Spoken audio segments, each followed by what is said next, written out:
Sharon Horne-Ellstrom here. Let's talk about storytelling strategies to supersize your nonprofit business.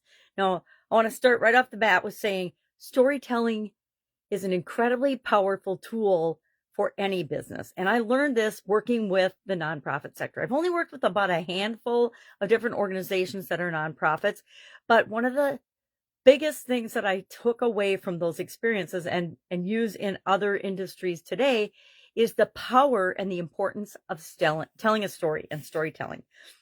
Crafting a narrative that represents and that your potential clients and customers, whether it's a nonprofit or a for-profit, can relate to and see themselves in is one of the most powerful ways to connect directly and authentically with the people that you're trying to reach with your nonprofit, with your products and services. There's different industries that do an incredible job of this. I think of the network marketing industry whenever I think of nonprofits, because they have an incredible way of sharing actual people who have experienced their products stories. A lot of digital marketers and online marketing companies do this as well. So they do it for other businesses.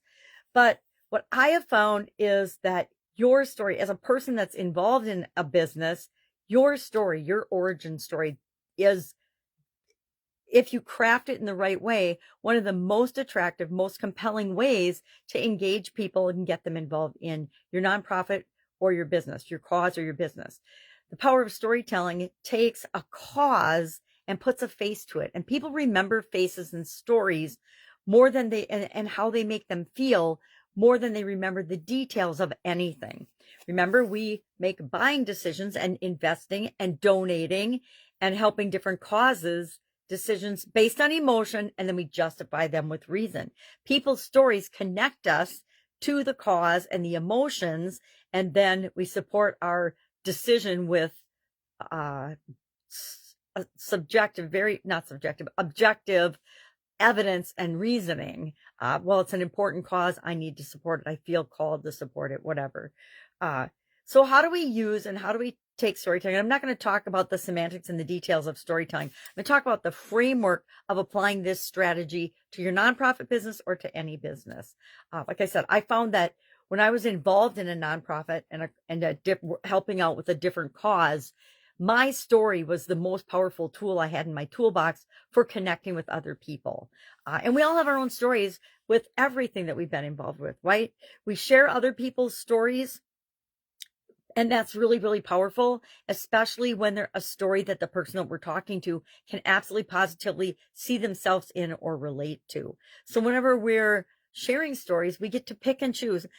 This is a topic that a lot of business owners struggle with. They think they have to find the perfect story and use it for everybody. But the truth is, we all have millions of experiences and millions of stories. The older we get, the more we have that we can pick and choose from to demonstrate and lead and train and teach and be an example of for other people, depending on who we're communicating with. It's an incredibly powerful communication strategy. You don't just share, and I know people that are so good at this. I was recently in Texas visiting with my mom because she's had some health challenges, and one of her friends is an incredible storyteller. She communicates in stories. So whenever we go out for dinner or we see her, she's got literally thousands of stories that she can tell that illustrate the topic or the point that we're talking about. And if you do that for your business, it brings people in. They know, like, and trust you. And who do people do business with? Who do they donate to for organizations? Businesses and organizations they know, like, and trust. And stories help us to build that trust. I need a magnifying glass so I can see anything. So we want to craft authentic narratives that tap into the emotions that we want to tap into for the people that we want to donate to our cause or to support our event, our charity, etc.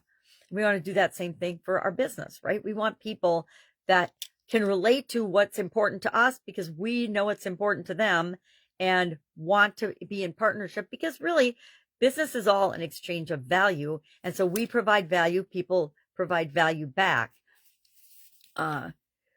We want to make sure that we amplify the impact by leveraging it across social media and across different networks and platforms. You know, my mom, again, was visiting her and she just came up to Wisconsin yesterday, so it's top of mind. She gets more mail than anyone I've ever met. And 90% of it, maybe 95% of it, is nonprofit organization marketing materials. They send little gifts, they send trinkets, they share stories, they share testimonials, they share everything to get her to donate money to them. And she often does, which is why she continues to get more mail than anyone I've ever seen. But the way they do it is something that all of us can learn from for our businesses, because they tie into emotions. They tell compelling stories. They share powerful stories that drive us to action, that drive people to action. And that's the purpose of storytelling, right? That's the purpose of marketing. That's the purpose of existing as a business, is to get people to take action. And usually it's the action that we want, but it's in their best interest to take that action.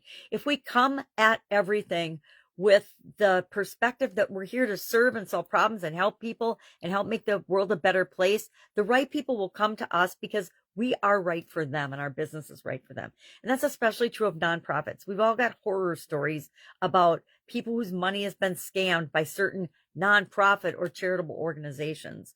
And we want to make sure that our business never, ever, even has a modicum of stinky odor of not being authentic or not being true or not being real or not really doing what we say we're going to do, etc. We want to engage our audience through our storytelling and then actually engage with them. We've talked about different ways to automate that process, but there's some things that human beings to human beings really need to and ought to do. I mean, we've seen the tele fundraising things on different, there's so many channels and so much programming now, it's impossible to know what all is out there anymore. But we see that, and that they use stories and they bring people on and they bring entertainers and they do things and they give gifts and things to get people to donate money for, to use the law of reciprocity, etc. We want to leverage those emotions to get people to take action and support the cause. We want to leverage people's emotions to get them to take action. Now, sometimes I feel like this is manipulative, but if you're doing it with the right intent to really help the person, then it's not manipulative. If you're just doing it to make money and to sell as many products as you possibly can, that can sometimes be manipulative. But if you're doing it for the right reasons and to make the world a better place, I say go for it. And then finally, like any other strategy we talk about, we want to gauge and measure what's working, what's not working. I know people that test stories all the time. I'm still testing my origin story because what I thought should be my origin story is actually not like very many other people's. And so people can't relate to that. But I have the ability to pick and choose the parts of my life and stories that I want to share that more people can relate to than sharing the, oh, I dropped dead story. The, oh, I dropped dead story, pretty compelling, pretty unique. But I don't ever want anybody else to have that be their origin story for making drastic changes in their life and creating the life they want. All right. Love to know how you feel about storytelling. Do you tell stories in your business? Do you tell stories as a leader to help people understand concepts? There's a reason the Bible and Jesus taught in parables and stories, because he knew that is what people would remember. And at some point they would have breakthroughs and understand the teachings.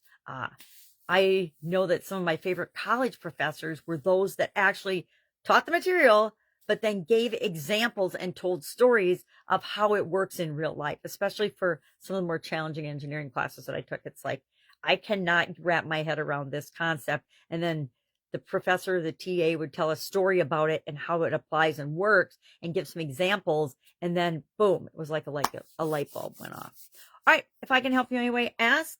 Otherwise, have an awesome day. And I will be with you tomorrow with another interesting strategy, what it means, where it came from, if I know, or how I've applied it and how it's worked for me in different of my businesses, as well as businesses of people that I work with.